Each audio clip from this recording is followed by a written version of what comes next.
back in Valley School a long time ago.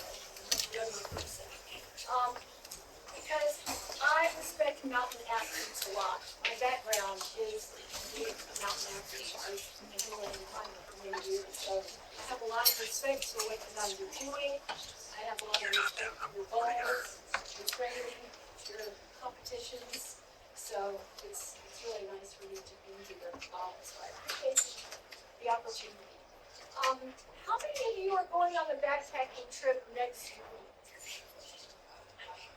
A wilderness tour. You will, yeah, okay. So this will really, what I'm gonna say is really gonna pertain to you. All of you guys, mountain athletes, are used to training and competing on public land. So everybody should be aware of that. Your ski resorts, where you train, where you go trail running, where you Nordic ski, it's all public land. And what that means is it belongs to you and it belongs to me. It's one of the great things that we have as Americans, that we have all of this public land that's set aside for us to recreate, and to enjoy. There's a particular kind of public land which is designated wilderness. That's what I want to talk about today. It's a little bit different and a lot more special than regular public land. General forest service land can be developed. There can be ski resorts built. There can be bike parks built. There can be Nordic tracks built.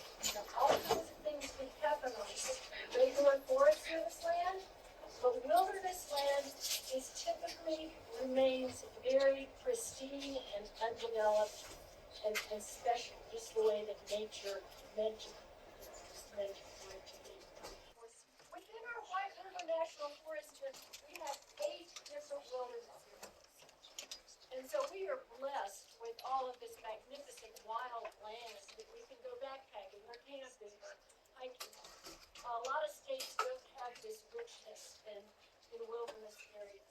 Over in Summit County, we have Ptarmigan, which is right over the hill, right over here at Silverthorne. Collegiate Peaks are south of Leadville.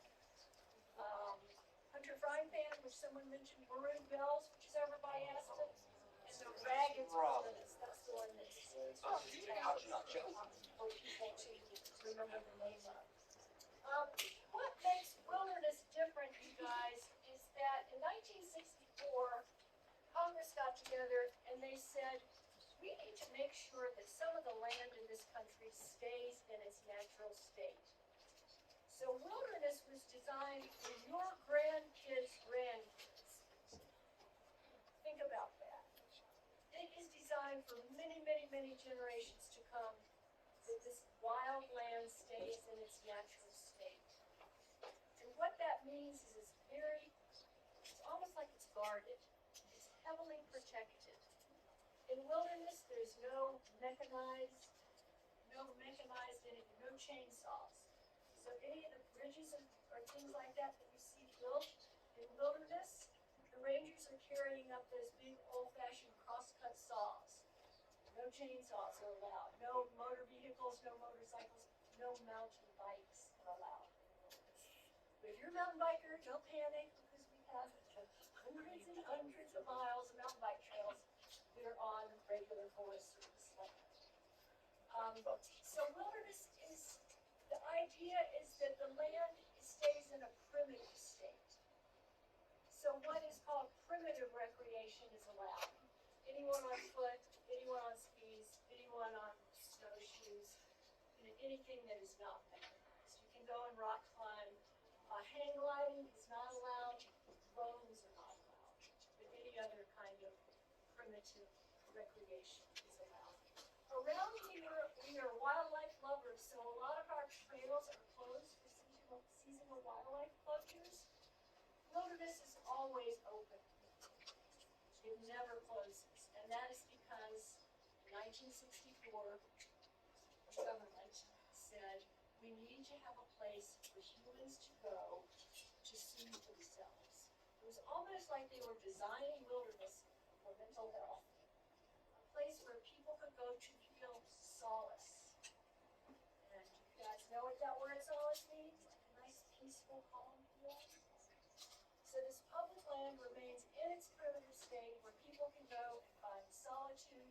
solace and really connect back to the earth, back to the land in the way that it's meant to be. The particular wording of the 1964 Wilderness Act is very specific, and there's a word in there I would like for you to remember, and that word is untrammeled. This land shall remain untrammeled by man. And so that means that when we all go into the wilderness, we behave a little bit differently. We use a little bit more restraint, and a little bit more respectful. Now, we really need to take care of this primitive place, and it stays that way for many generations to come. The Wilderness Act says, a wilderness, in contrast with those areas where man and his works dominate the landscape, is hereby recognized as an area where the earth and its community of life are untrammeled by man, where man himself is a visitor who does not remain. So I think that it's important for you guys to understand that word because it really, embraces the wilderness character